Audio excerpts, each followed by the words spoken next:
In these life-serving podcasts, Bhashkar Perinchery answers questions from everyone seeking pragmatic and effective solutions regarding emotional and energetic challenges, holistic health, and the inner journey. Any questions from those who are participating from here or participating from elsewhere through the Zoom? Anything is there which is keeping you unclear, and you have the feeling to confront it more courageously and deeply and clear it. This is one possibility. Do you have any question? Questions can be asked over Spotify or can be sent as voice message over the podcast webpage. Anything? Any question? No.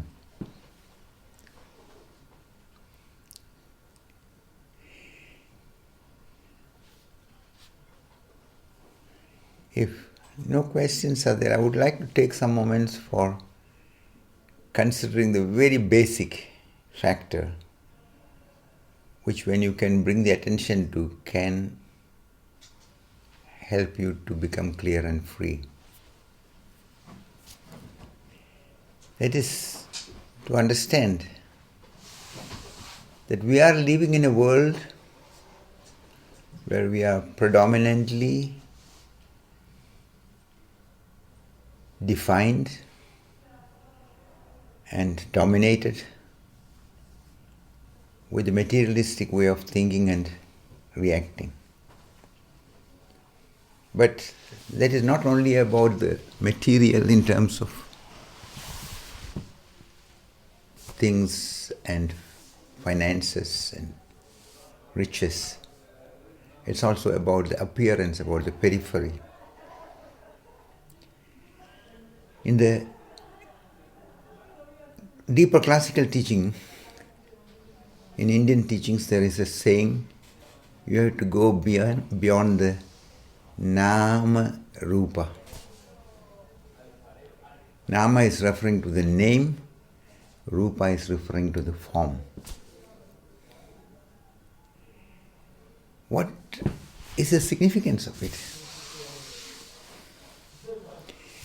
Through being focused on the material, through being focused on that what is visible,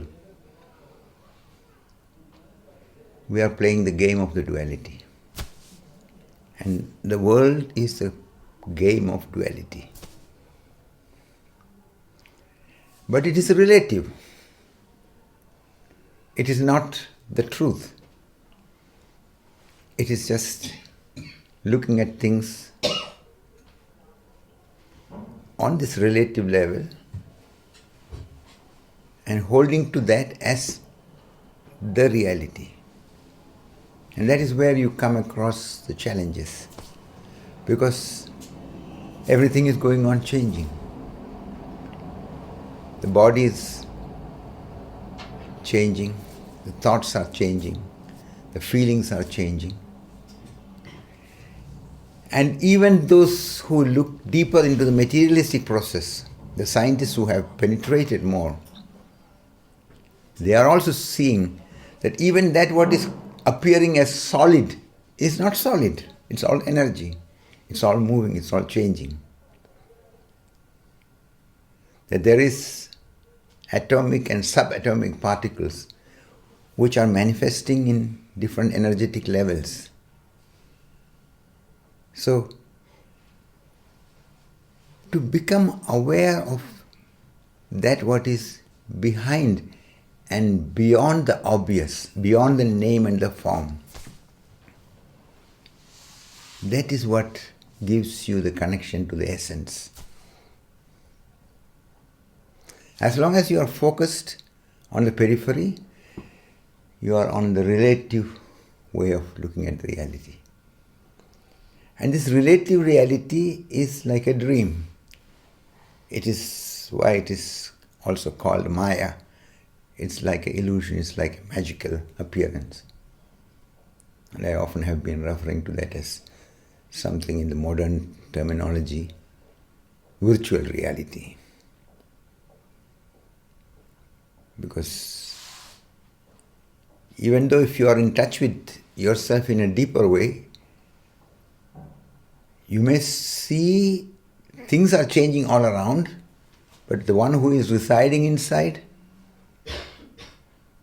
is not part of that change. But the body is going on changing. The mental process is going on changing. Your capacities are going on changing. So it is important to see these two different dimensions with which we have to deal. One is the dimension of the relative, the dualistic world, where everything is in relation. We call something big in relation to some standard or value, what we carry about ourselves. We call, as I have been also mentioning the other days, we call everything on the basis of the standards which we have. For example, we call the elephant big because in relation to our body, it is big. And we call a rabbit small because in relation to our body, it is small. And in so many ways, we are so preoccupied with the relative way of looking at the reality. And this is what prevents us from connecting from the heart, connecting from the depth, connecting to the non-visible aspect of reality. We are preoccupied with that what is visible, that what is apparent, but that what is hidden, that what is behind, you don't connect to. And people who are only preoccupied with the periphery, they live a very superficial life. And unless they become aware that it is necessary to go beyond it, unless they become aware that it is necessary to recognize that there is a reality behind the so-called reality, when that is not conscious to us, when we are not connecting to that, we are in for trouble. Because we are trying in the world to find a hold, a settlement.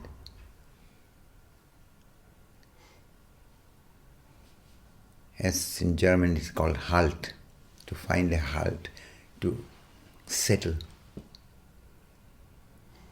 And if you look in all kind of approaches, when you seek a job, when you seek a relationship, when you seek something, there's always this undercurrent thing of wanting to settle somewhere.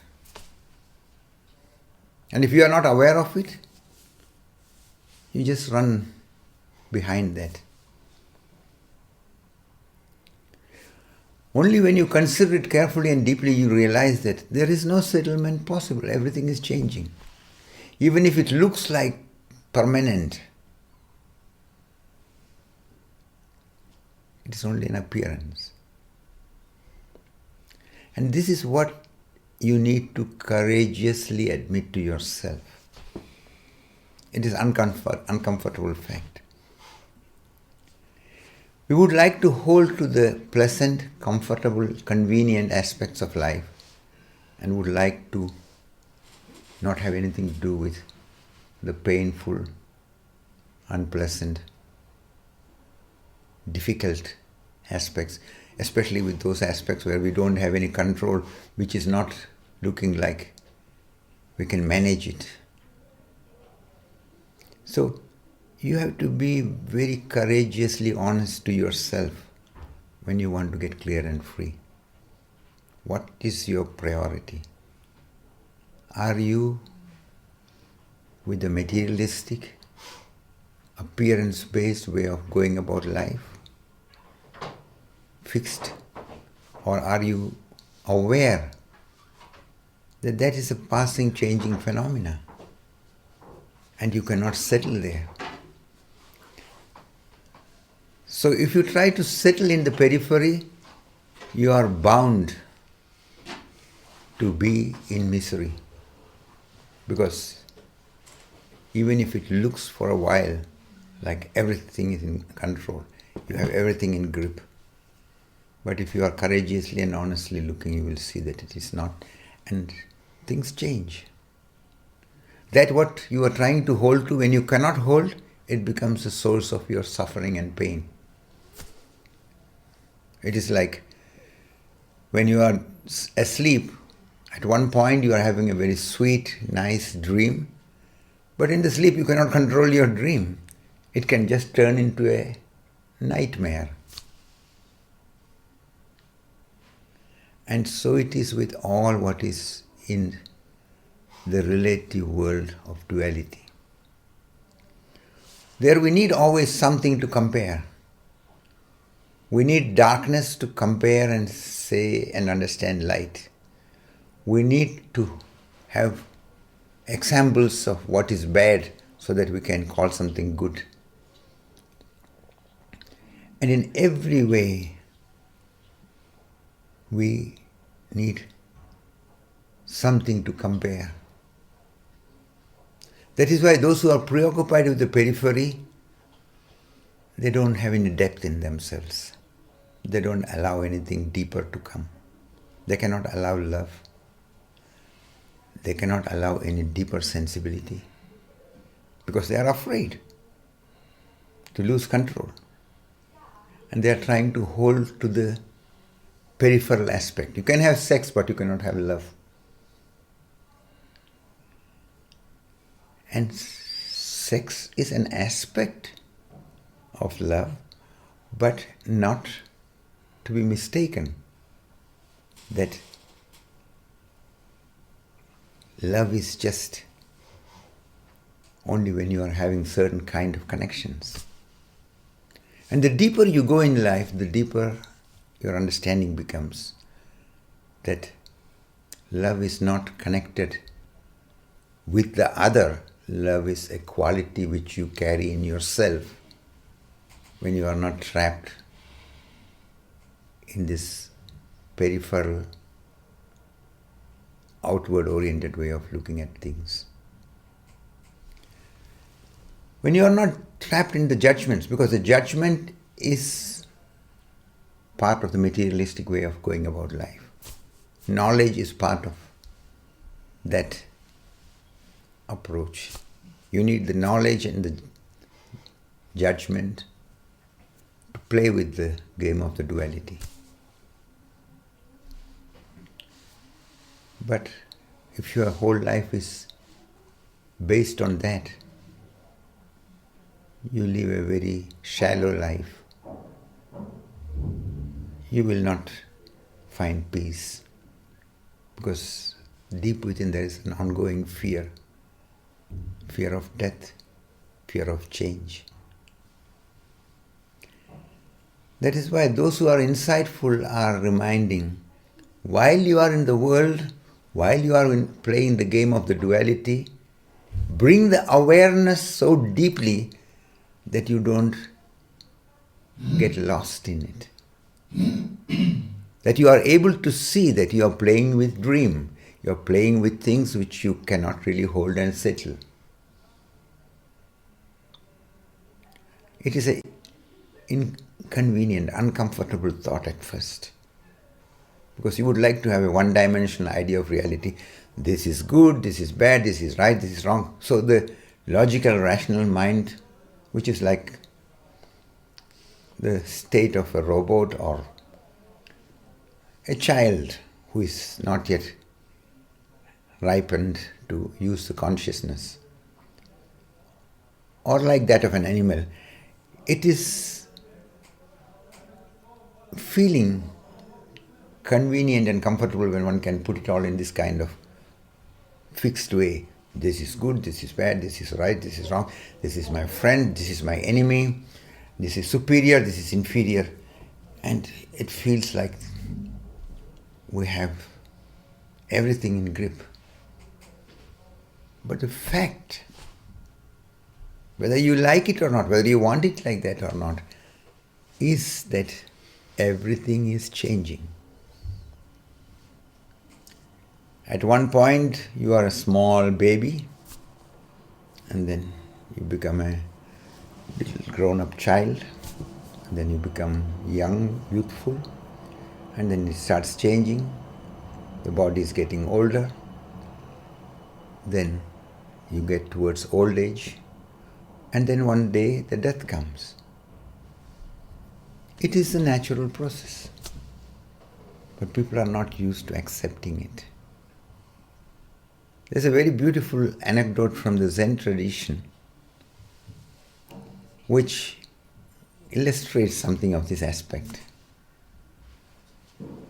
In one of the celebrations of some family, a Zen master was invited to come and also give his blessings. So when they asked him to give his blessings, he said something which sounded very unusual and not so understandable for most of those people. Because he said, grandfather dies, father dies, son dies. And this was his blessing. So people were wondering, what is this? Is that the blessing? So they asked him, excuse me, we don't understand when you say like this, because normally the blessings are said and given in different ways. So this we don't understand. He said, if you look in the natural process of life, this is the way in which nature manifests. The grandfather dies, and then in the next generation the father dies, and in the next generation the son dies. And when things are going in this way, everything is good, everything is beautiful. And it is important that we are aware that death is part of life. Therefore, I speak to you this blessing, because when you can accept death as part of your reality, then you are not in fight with an aspect of reality. You realize that it is inevitable. That is the only thing which is really sure, that everybody who is born is going to die. So why not be intelligent enough to accept that? Why not be courageous enough to face it? Why not be honest to confront the reality the way it is? Because whether we want it or not, the reality is the way it is. Life has its way, nature has its rules and ways of manifesting. So the more you bring attention to the dimension behind and beyond the materialistic approach, considering what is behind in yourself and in the other, then you become inwardly more mature, more ripe, more rooted. Because then you start seeing and experiencing another dimension which is non-dualistic. In the game of the world, we have happiness and unhappiness, up and down, superior and inferior, friend and enemy. But in the deeper perception, it is not the dualistic perception. It is not the perception through the mind. It is not the perception through the conditioning. It is not a projection through your past. That is why when you are not judging, when you are not trying to categorize and label everything in certain ways, but simply looking, then it leads to a different, deep and direct experiencing of the reality. That is where you come to become familiar with the deathless in you. And this is very, very important. When it is said that the soul is eternal,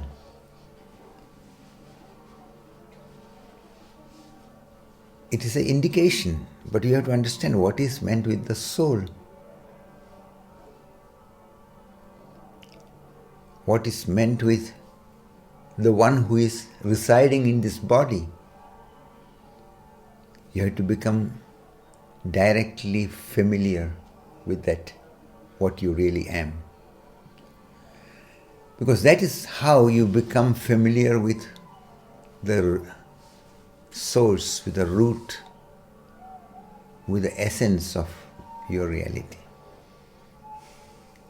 And that is how you start discovering the wonder that life is.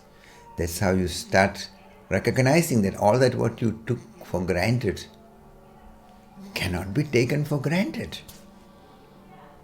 It is all a present. It is all a blessing. And the more it becomes conscious to you and you are living with this remembrance, your life is full of gratitude. There's a great thrill in your life because you see that everything can be different. All that what you seem to have, it can also be taken away. It can also change.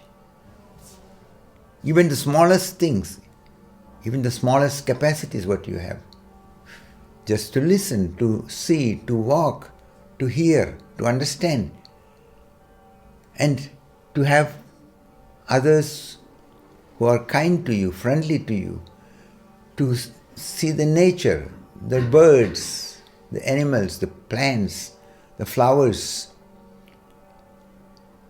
the sun, the wind, the other elements.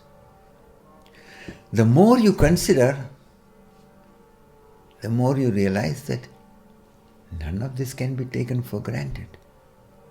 Everything, every little detail, and the capacity in you to see it, to understand it, your intelligence, the sensibility of your heart, the feelings you carry. Everything is precious, everything is unique, everything is there, but you cannot take it for granted.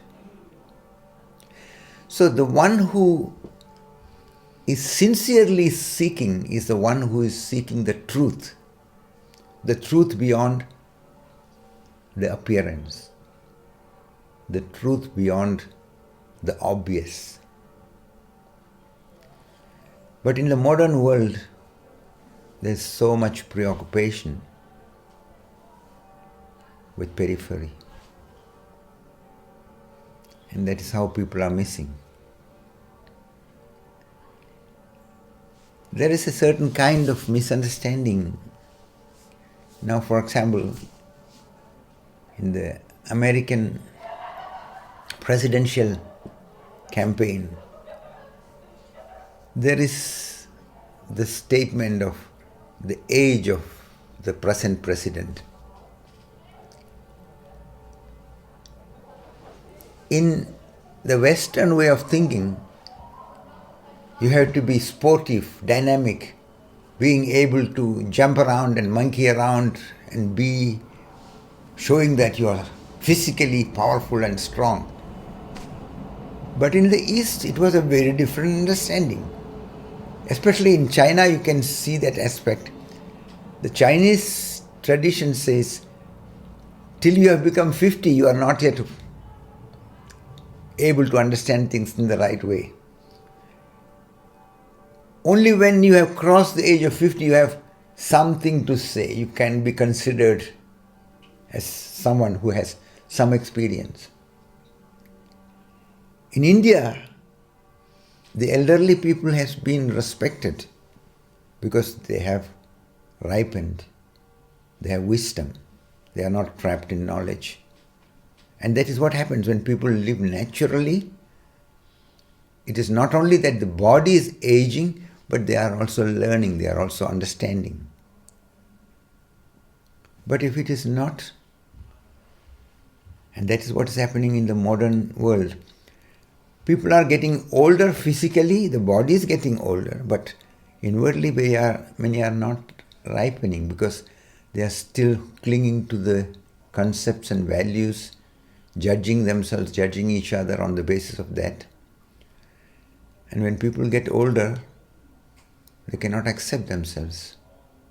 People lose their positions, they feel worthless. Many young people also fall into depression because when they are not able to prove themselves to be special, superior, then they judge themselves and put themselves down.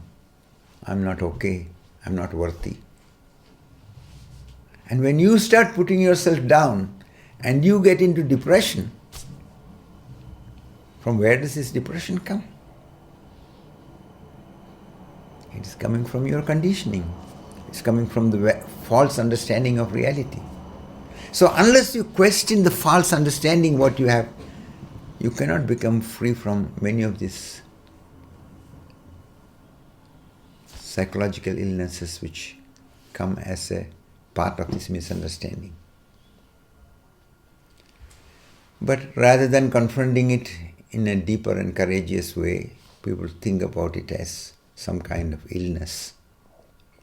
And then they start fighting against it. When you feel depressed, rather than inquiring, what is the root of my depression? What is that I need to understand? What is life showing to me? Rather than inquiring like that, they start changing the chemistry of the body. Medication which changes the chemistry, but it doesn't change the things which are producing these reactions in you. So it's an ongoing fight, and after a while they give stronger medication and the person is suffering from the side effects, gets so disbalanced, so desperate, and many become dependent, addicted to also this kind of medication. There's something very tragic about it. And it is high time that there is a very conscious and courageous encounter with these basics, to go beyond the apparent, the visible, to understand life directly and deeply, so that your connection to reality is coming from the wholeness of what you are. It's not just a logical, rational, one-sided projection, which is just relative, which is not the truth, but an experiential understanding of what is. And those who allow this experiential understanding, their life will be transformed because they are not going into wasting their energy in complaining. They are not into competition with anybody because they will see that everybody is unique. Life has created everyone so uniquely that there is nobody like you anywhere. And those who look more deeply will see that it is such a wonder, and that there is an ungraspable, immense intelligence and care behind the whole manifestation of life. Only when you are courageously honest to yourself, you can see that. I say courageously because you don't have the usual kind of answers and the usual kind of control when you are approaching to face a reality like this. That's why many people look for ways to escape and go around. But they are missing the point. There's something tragic. And then they become a victim of their own misunderstanding. So you have to be very simple, very direct, very honest. And that is how the trueness, the goodness in you come into manifestation. That is how the sensibility of your heart will become alive. Because the heart is not aggressive. The heart is not trying to manage and manipulate. The heart is simply mirroring things. And if you are ready to consider, you will see more an inclusive perception of the reality. Looking through the heart means not being trapped in the conditioned idea of who you are and what you are. Or to put it in another words, looking through the heart means not being trapped in an egocentric perception of the reality. That is how you become clear, you become free. Because you are awakening to the truth of what you are. You are awakening to the blessedness what life is. So rather than going into complaining and going into fighting and letting your energy get trapped in negativity and fall more into suffering, the person who looks and confronts things courageously and honestly gets more and more clear, more and more free, and becomes a blessing for oneself and for everybody else. Because when you are honest, when you are courageously plain to face the reality, there's a different quality in your connection with everybody. You are not going around as a beggar to wait their appreciation and recognition of your personality. You are not concerned about your image, how I look, how I appear. You know that this is all just a game. And you can relax and be yourself. So unless you can relax and be yourself, how can you flower? And the atmosphere you have to create by facing the reality. There's everything possible, everything available, everything given for every human being to make the best of their life. Even in dire circumstances, there are people who understand that and go through the difficulties and pains to rise to the heights of their deeper sensibility and transcend the entanglement in the dualistic perception. But there are many who just don't question and confront deeply and courageously, and somehow try to compromise and go superficially, attempting to be clever and pretending to be okay. But that is not going to make them clear and free. It's a misunderstanding. You can only have freedom and fulfillment in your truth, in your authenticity. Even though at first it looks like it is difficult. But when you are in touch with yourself and have accepted and started understanding and respecting yourself as you are, you transcend the name and the form. The body is changing, but you, the one who is living inside, is not part of the change. That is the meaning when it is said that your essence is beyond birth and death. Your essence is ageless. But you have to gather the courage to be facing the reality the way it is. And as Buddha used to put it, the truth is bitter in the beginning, but sweet in the end. The illusions are sweet in the beginning, but bitter in the end. One can say it like this: conditioned idea of reality looks sweet in the beginning, but when you hold to it blindly, it leads to disappointment and frustration. It's bitter. But when you penetrate deeper and consider and experience the reality behind and beyond, then you see that is liberating, that is fulfilling. That is what gives you the true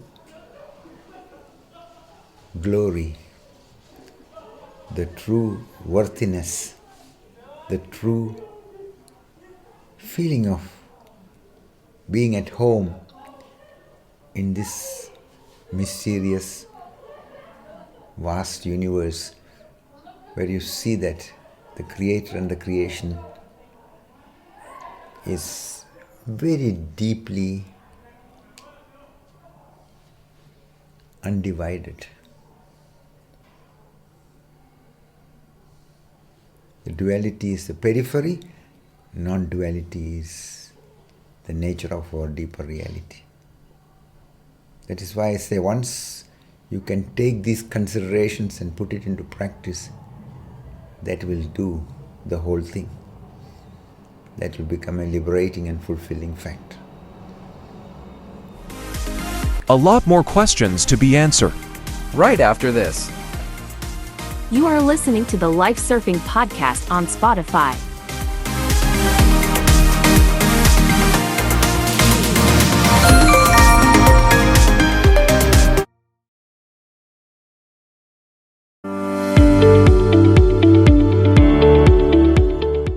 Did you already know that besides the life surfing seminars, workshops, and talks, you can also book individual sessions with Bhashkar directly in person or over Zoom?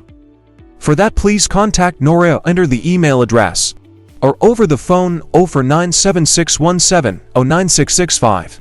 In case you want to write an email, you find the email address in the podcast description.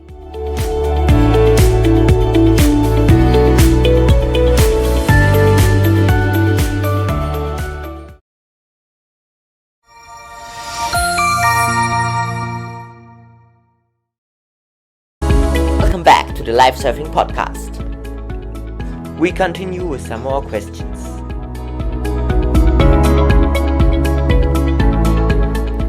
If anybody has still any questions before we take some time for some silent space, from those who are participating from here or participating from elsewhere.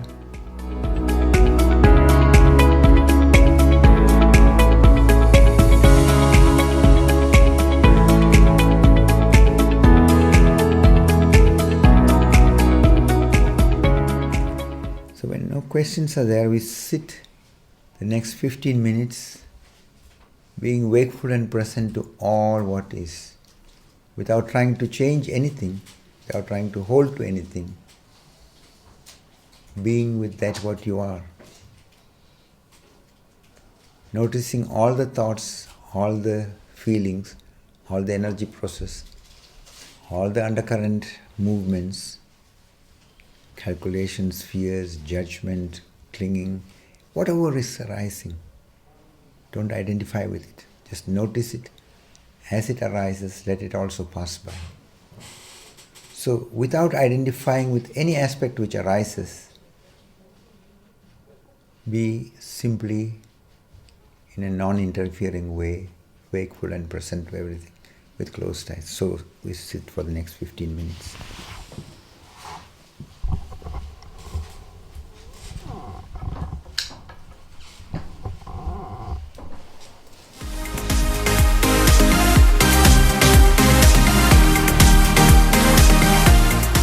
The Life Surfing Podcast will be back next week. In the meantime, make sure that you're following us right here on Spotify.